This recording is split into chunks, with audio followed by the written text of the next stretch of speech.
You're ambitious. I like that. But remember, there are rules here. And sometimes those rules change depending on who's watching. That's what Mr. Donovan whispered to me the day after my promotion review. His words slid under my skin like poison. I still remember the way his breath lingered. Warm, smug, full of something darker than confidence. I had just presented the best quarterly performance on our team, thinking this was finally the moment I would be recognized. Full benefits, bonus package, title promotion, everything I had worked for. I was wrong. My name is Samantha Lee, but most people in the office call me Sam. I'm 26, middle class, and ambitious to a fault. I didn't get here through family favors or name recognition. I got here through 2 a.m. presentations, eating lunch at my desk, and taking the blame for other people's failures. 2 years of swallowing every slight, smiling through every ignored idea, and making peace with being overlooked. But this time, I had nailed it, or so I thought. Donovan's comment threw me off during that elevator ride. At first, I gave him the benefit of the doubt. He was older, mid-40s, polished, well-spoken, the type of guy that could manipulate a room full of executives without breaking a sweat. Maybe it was just office politics. Maybe he meant something else. But the next day, he called me into his office after hours. "Sam," he said, leaning back in his leather chair, eyes scanning me like an asset. "You're one of the sharpest young women in this building. But here's the truth." He paused, pouring himself a glass of scotch. Climbing the ladder isn't always about talent. Sometimes, it's about knowing how to play the game. My throat dried. "What kind of game?" He smiled. "One where loyalty comes in many forms. You help me, I help you." There it was. It wasn't subtle. It wasn't poetic. It was a transaction, my dignity for my entitlements. He said it so casually, like it was normal. Like this was just part of being a woman in corporate America. And maybe for some, it was. But not for me. "I'm not interested," I said, barely hiding the tremor in my voice. He stood up, slow and deliberate. "That's disappointing," he said, "because now I have to start asking myself if you're really the team player you claim to be." That's when it began. At first, it was subtle. Tasks I never agreed to appeared on my schedule. My name was missing from reports I had written. HR suddenly wanted to touch base on my attitude and interpersonal conduct. The words were vague, but the message was sharp. I was now a problem. I tried to keep my head down, focus on the work, but that only made it worse. Emails went unanswered. My ideas were redirected through approved channels, which meant someone else took credit. I caught Jude from finance snooping around my desk during lunch, pretending to ask about printer access. Melanie, our HR rep, who used to share office gossip with me over coffee, suddenly became cold and formal. And Donovan? He walked past me every day with that same smug smile, like he was watching a chess game he'd already won. I started to question everything. Was I being paranoid? Was I overreacting? But when I overheard Melanie whispering in the break room, I knew I wasn't crazy. She said no, she told someone.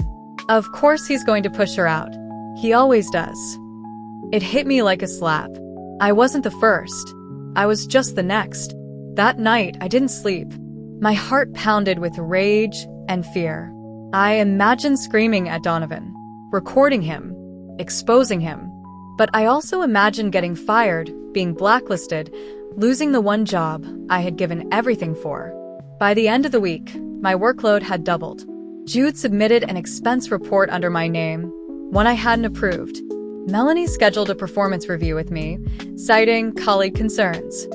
I tried to protest, tried to explain, but they built a wall around me, and I was screaming behind it.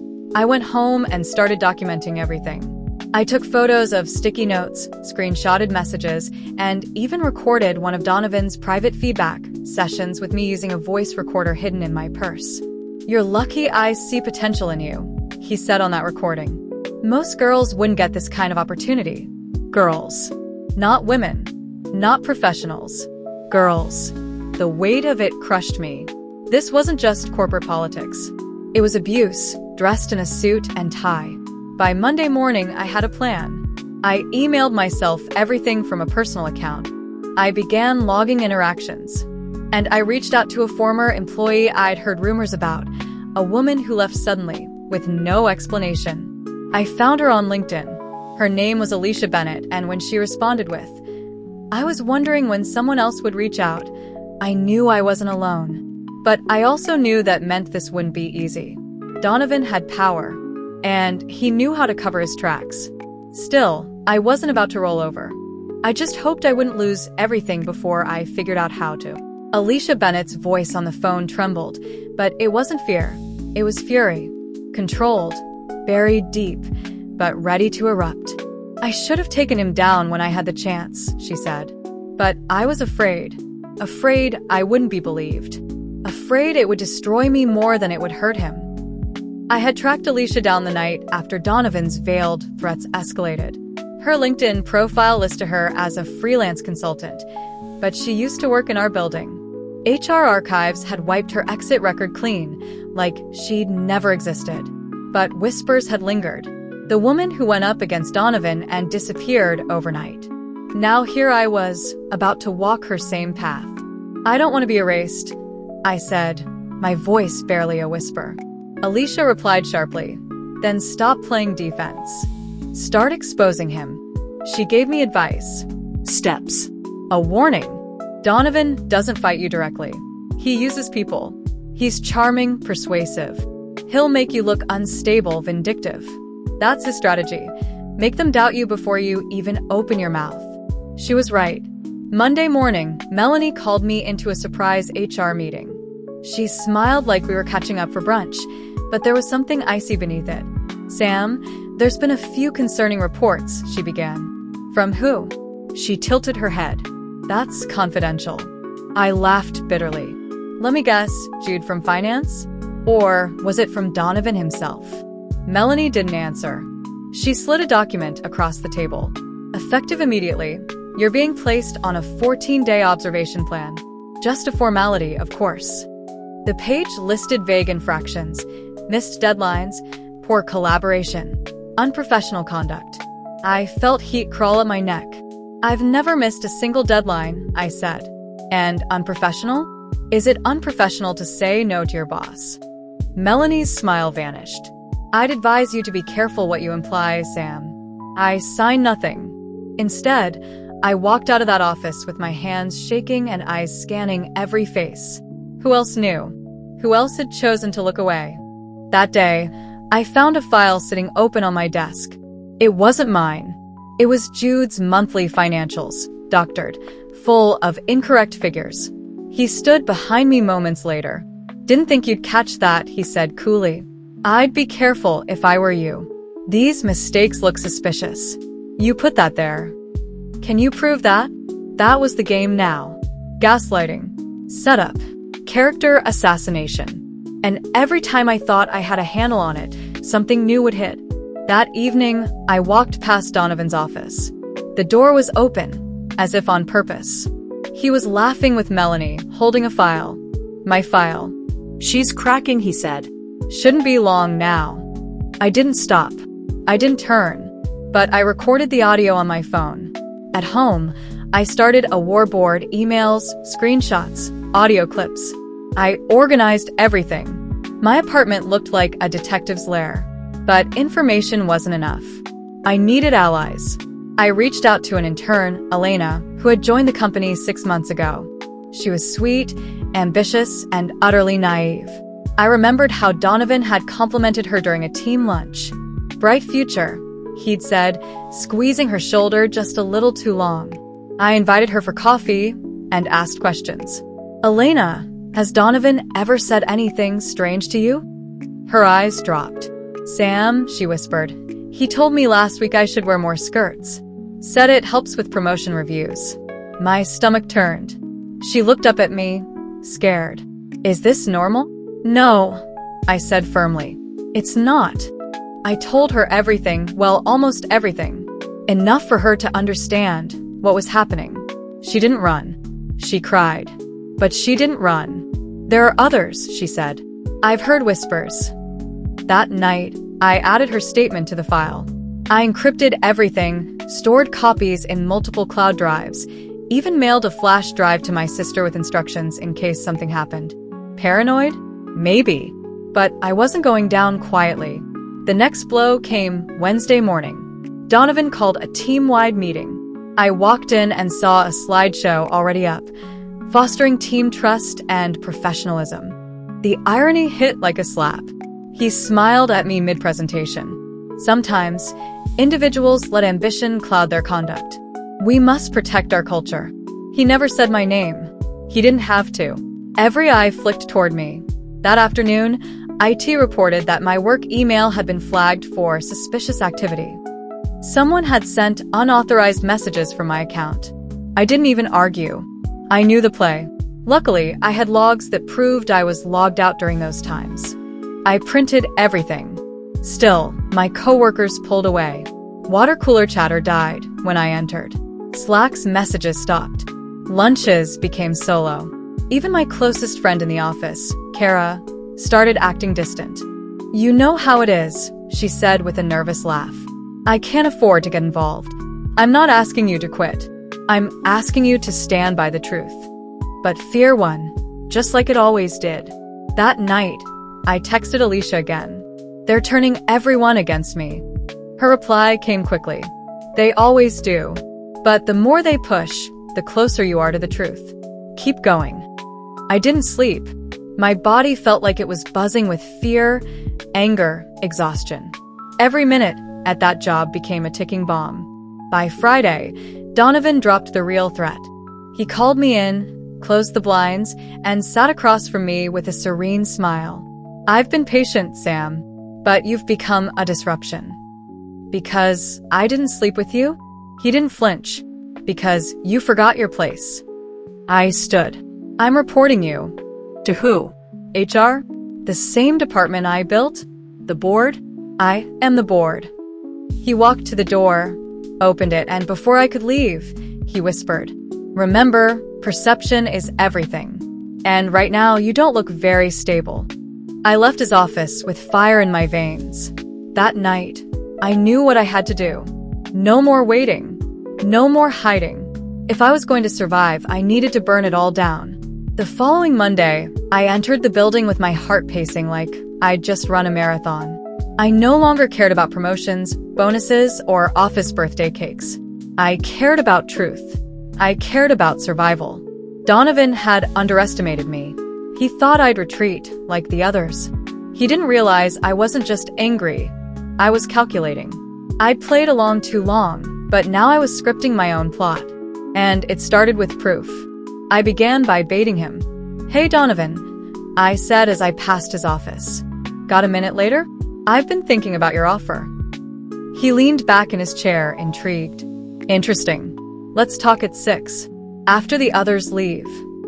Of course. My phone was already set to record. I wasn't stupid enough to actually go through with anything. I needed to get him comfortable, let him drop his guard. These were the moments predators revealed their claws, when they thought the prey was ready to submit. But before 6 arrived, I needed more. I turned to the janitor, Carlos, a man most employees ignored. He cleaned every evening, but he had the best view in the building. He knew who stayed late, who met behind closed doors, who cried in stairwells, and who came out adjusting their skirts. I handed him a $100 bill. "I need your help, Carlos. You've seen things, haven't you?" He didn't speak for a long time. Then he looked around and whispered, "Meet me on the 4th floor after dark. East hallway." At 8 p.m., I found him as promised. He handed me a small thumb drive. I ain't proud of spying, but that man? He's evil. These are footage backups from hallway cams. I keep copies, just in case. When I opened the files later, my hands trembled. Grainy, time-stamped clips, Donovan pulling interns into his office, women leaving visibly upset, one girl sobbing in the elevator. This wasn't just a pattern. It was a system. Back in my apartment, I laid it all out. I now had audio of Donovan's veiled threat in the hallway, logs proving fake emails sent under my name, a statement from Elena, and Carlos's hallway footage. It wasn't everything, but it was enough to start a fire. At 5:58 p.m., I returned to Donovan's office, phone recording from my pocket. He smiled like a snake. "You've reconsidered then?" I played coy. "I'm just tired of fighting." He leaned closer. "That's smart. You and I, Sam, we could be great together. You play your part, and everything you've worked for, it's yours." There it was. Clear, predatory, damning. I stood up. "You're going to regret that sentence." His smile faltered. "Excuse me?" I didn't respond. I walked out. By the time the sun rose the next day, I had a secure email drafted to the Daily Ledger, a whistleblower-friendly digital newspaper known for exposing corporate corruption. I didn't attach everything yet, just a teaser. Enough to draw them in. An editor named Marla replied within hours. "We want to speak. This could be huge." Meanwhile, in the office, things got messy. Someone leaked that I was talking to the media. Suddenly, I was a walking target. Jude cornered me in the stairwell. "You're trying to bring the whole place down," he hissed. "If it burns, it's because you kept adding gasoline." He slammed his hand on the railing. "You think anyone's going to side with you? You're a distraction. We've all worked too hard to have it ruined by your little drama." That same afternoon, a company-wide email went out. Effective immediately, Samantha Dorsey is suspended pending internal investigation for violation of data confidentiality. The irony made me laugh. Donovan was trying to flip the narrative. Paint me as the threat, as the leaker, as unstable. My desk access was blocked. My keycard disabled. But he forgot I still had external access to coworkers. And some weren't buying the company line. Elena texted, "I'm with you. I've talked to 2 others who've experienced him. They're scared, but maybe if we do it together." We set up a secret Zoom call that night. 5 women joined.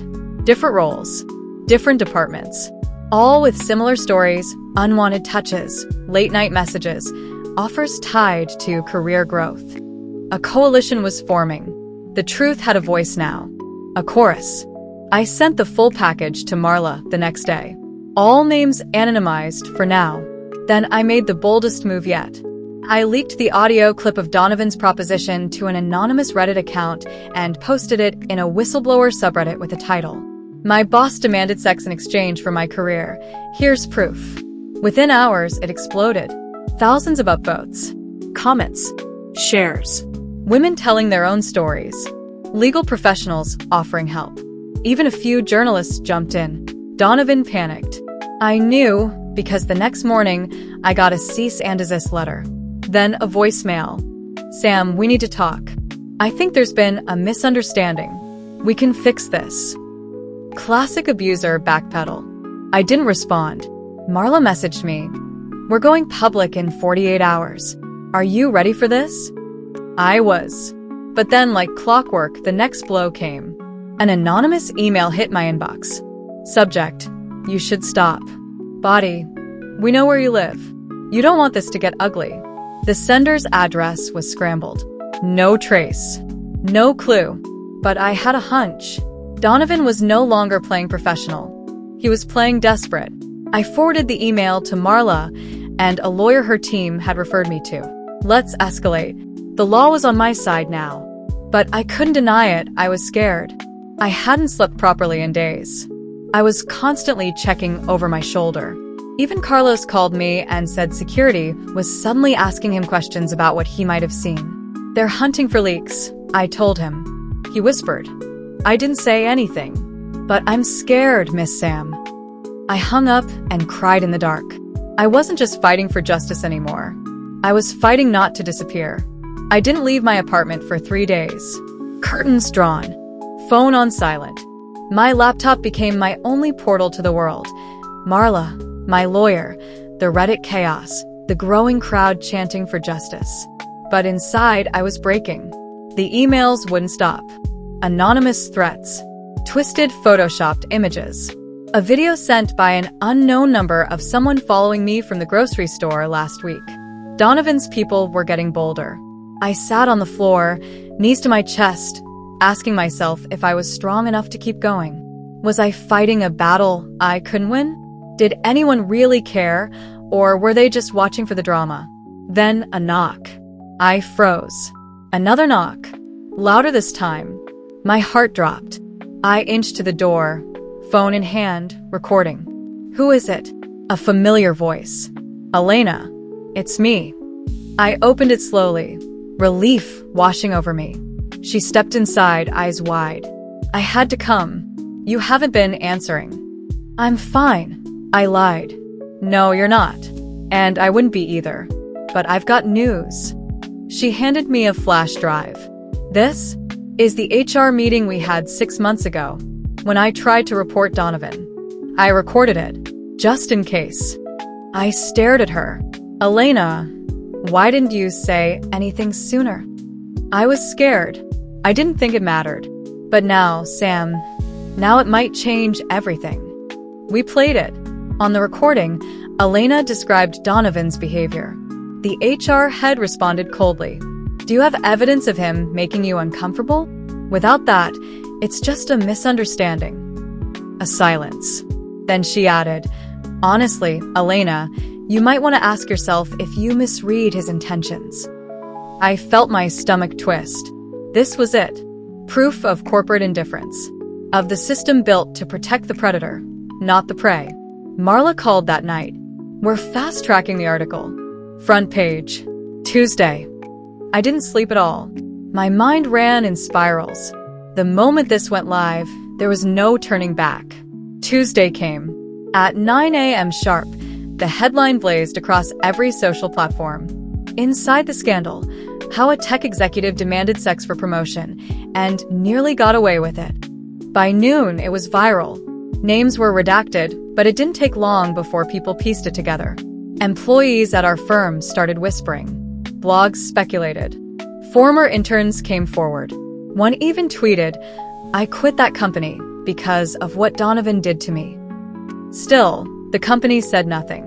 Until 3 p.m., an emergency memo hit the inbox of every employee. Effective immediately, Donovan Hart is placed on administrative leave pending independent investigation. I stared at the screen, numb. It wasn't an arrest. It wasn't an apology.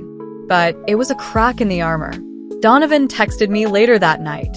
You made your move, but you better watch what comes next. You don't know who you're messing with. I didn't reply.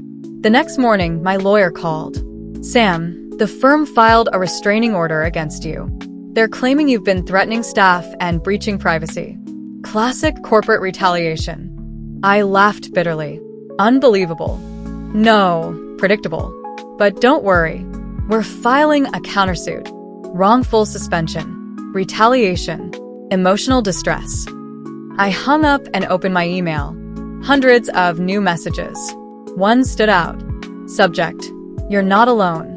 Body: I don't know you, but I read your story. I was in the same situation at my last company. You're brave. Keep going. I smiled for the first time in days. Then I cried. Because maybe, just maybe, I wasn't alone in this anymore. But I knew the fight was far from over. If Donovan was willing to bury me, he'd try anything. And next time, he might not come with emails or threats. He might come with something worse. The calm before a corporate storm is eerily quiet.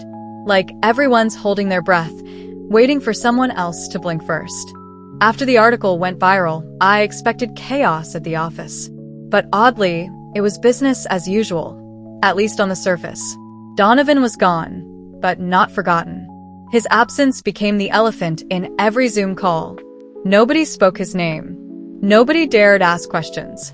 But eyes flickered, tension thickened, and I could feel the shift in the air.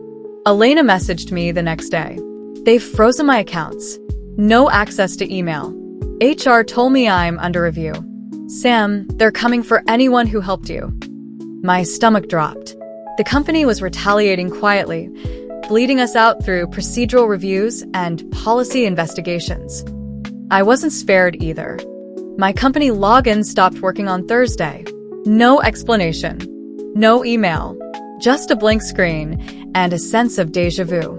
That night, my lawyer called. They're baiting you, trying to get you emotional so you'll act out. Don't. We're filing charges next week. Retaliation, defamation, and wrongful suspension. But you have to stay calm. I tried. But staying calm is hard when people you once laughed with now walk past you in silence. When the HR woman who gave you a birthday card last month now won't make eye contact. When anonymous numbers text you, you're ruining lives. Hope you're proud. Even worse, the betrayal. Ria. She and I had been close since onboarding. Shared coffee, vented over lunch, shared too many personal stories. But she was quiet lately. Cold. Then I found out why. I got a message from a junior analyst who barely spoke to anyone. Heads up. Your friend Ria's been feeding the execs your every move. She screenshotted your private Slack messages and sent them to compliance. My chest tightened. I confronted her. She didn't deny it. They offered me a retention bonus, she said flatly. And my mom's medical bills are piling up. I can't lose this job, Sam. I wish things were different. My voice cracked. So you threw me under the bus. I did what I had to do, she said. You're trying to burn down the building, but some of us are still inside. That night, I cried harder than I had in weeks. Not because of Donovan. Not because of the company. But because betrayal from a friend cuts deeper than any lawsuit. The next day, things escalated. A tweet from a fake account went viral. I worked with Sam. She used her sexuality to manipulate people. This is revenge because Donovan rejected her. Thousands of views. Hundreds of retweets. A mini digital lynch mob formed. People calling me a liar, an opportunist, a fame-hungry attention seeker. I knew it was orchestrated. They were trying to dirty my name before I could speak in court. But then came a miracle. A DM from someone I never expected. Rachel. She was Donovan's former assistant. She'd mysteriously quit last year. No warning, no farewell drinks, just gone. Her message read, Hey. I know what you're going through. He did it to me too. I still have the voice memos. If you're going to court, you'll need them. I called her instantly. Rachel, are you sure? I don't want you to get dragged into this. I'm already dragged, she interrupted. He cornered me in a hotel room during a conference. I said no. He blacklisted me. I've been unemployed for months. My heart ached for her. She emailed the recordings that night. In one, Donovan spoke clearly. You know how this game works, Rachel. Loyalty goes a long way, and a few private favors can unlock a lot of doors. Disgusting. I forwarded it to Marla. She replied with 3 words. He's going down. That weekend, I met with other women who came forward. Interns, freelancers, temps. They all had stories. They all had wounds. We weren't alone anymore. We were a chorus. We were a reckoning. I showed up to the office the next Monday in a beige blazer, chin up, heart steady. Some people looked away. Others nodded, just barely. And one woman, someone from accounting I'd never spoken to, mouthed, "Thank you." I returned to my desk, logged in, and noticed something strange. My files were gone. My folders deleted. My projects reassigned. Then, a final insult. A formal email from HR. Dear Samantha, as per ongoing investigations, your employment is officially terminated effective immediately. Your access has been revoked. Further details will be shared by legal counsel. I sat in stunned silence. They fired me. No warning. No meeting. Just erasure. I stared at my screen, fists clenched. Then I smiled. Because they didn't know what I knew. They didn't know about Rachel, or the emails Marla pulled, or the new podcast episode going live that evening. Tech Predators, the fall of Donovan Hart. They didn't know that even if they deleted my login, my voice had already spread. And now? Now they were the ones on defense. The day after I was fired, I didn't cry. I didn't scream. I didn't spiral. I sat still, in the quiet, with the weight of everything. Donovan's abuse, the company's cover-up, the betrayal, the lawsuits, the media storm, pressing against my chest like a boulder. Then I took a breath, and I stood up, because I realized they fired me to silence me, but I was already too loud. The podcast episode went live that evening. Tech Predators, the fall of Donovan Hart featured my voice, Elena's story, Rachel's audio recordings, and testimonies from others too scared to go public. It painted the picture the world needed to see, not just of one man's manipulation, but of an entire system that protected him. Within hours, it shot to #1 in trending. By morning, every major media outlet picked it up. CNN, Vox, Business Insider, even the New York Times. They all ran with it. They all said the same thing. This wasn't a scandal.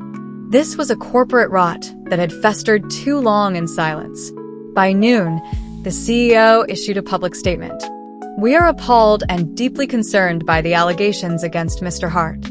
An external investigation is now underway. We vow full transparency." But it was too late for promises. The dam had broken. I was invited to speak on a morning show. I hesitated at first. TV meant exposure, scrutiny, trolls with no lives. But Marla told me, "Sam, this is your story. If you don't tell it, they'll rewrite it." So I went.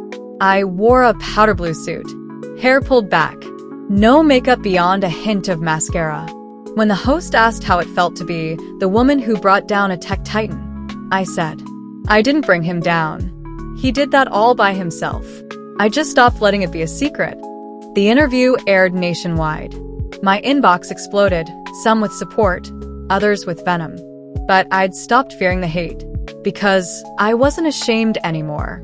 Still, nothing prepared me for what came next. A lawsuit filed by Donovan himself, claiming defamation, professional sabotage, and emotional distress. My jaw dropped when Marla told me, "This is his last card," she said calmly. "He's hoping to scare you into silence. Countersuing is just a PR move." But emotional distress? I scoffed. "He's the predator. He's also desperate," she replied. "And cornered predators are dangerous." It was true, because a week later, someone tried to break into my apartment. I wasn't home, but my neighbor heard a loud thud near my door and saw a man in a black hoodie running down the stairwell. The cops dusted for fingerprints. Nothing. Just a broken lock and a threatening note slipped under the rug. "Keep running your mouth. See where it gets you." I moved that night. Marla arranged a short-term stay at a private condo across town. Gated. Cameras. Security. But I couldn't shake the fear. Even when I showered, I kept checking the curtain. Even when I slept, I dreamt of someone standing at the foot of my bed. Donovan was losing publicly, but behind closed doors, he was lashing out like a trapped animal. The court date was approaching. Marla was confident. We had enough evidence, enough testimonies, enough patterns to bury him in legal cement. But I wasn't just scared of losing. I was scared of what I might lose next. That's when Trent, one of Donovan's old friends, reached out. He worked at a different company now. We'd only spoken once before, briefly, in the office kitchen during a quarterly mixer. But his message caught my attention. "Hey Sam, I used to be close with Donovan. Not anymore. I heard what's happening, and I think you should see this." He sent me an encrypted file.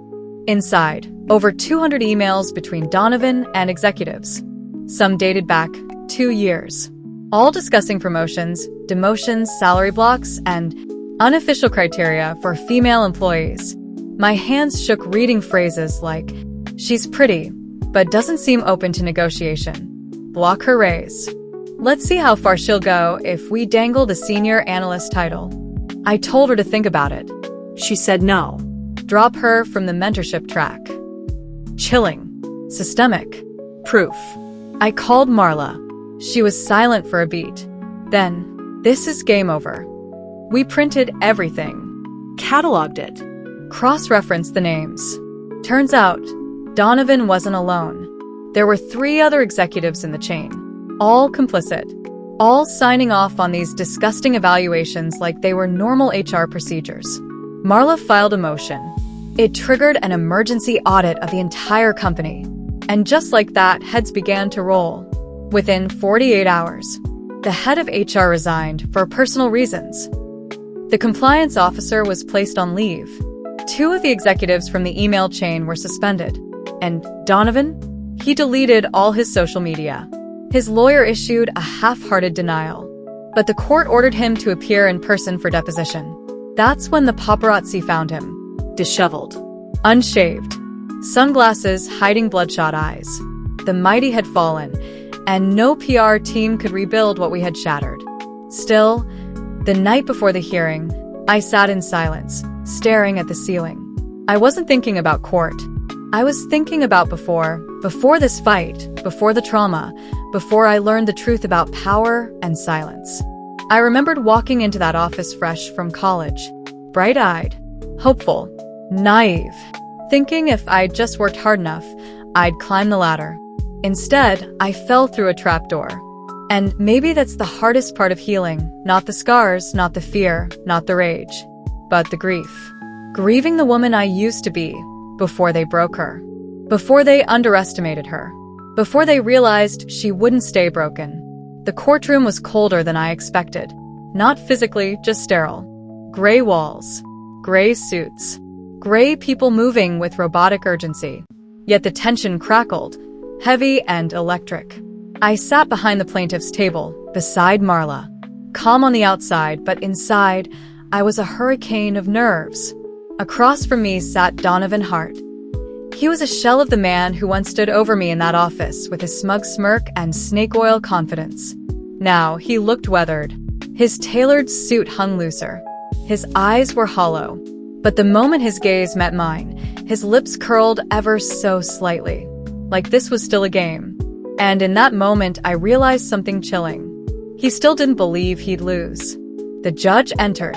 We rose. Proceedings began. His attorney tried to spin the narrative that I was disgruntled, obsessed, fabricating lies for fame, that I'd rallied other emotional women to ruin a great man's career out of vengeance. It was laughable, but rage simmered beneath my skin. When it was my turn to testify, I stepped up, voice steady. I didn't ask to be part of this fight. I just wanted to do my job. I worked hard. I followed the rules. But the rules weren't made for people like me.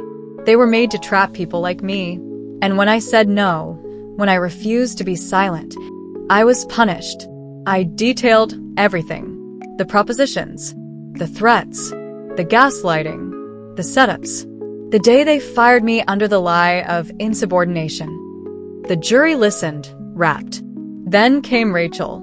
Then Elena. Then Trent with the bombshell emails.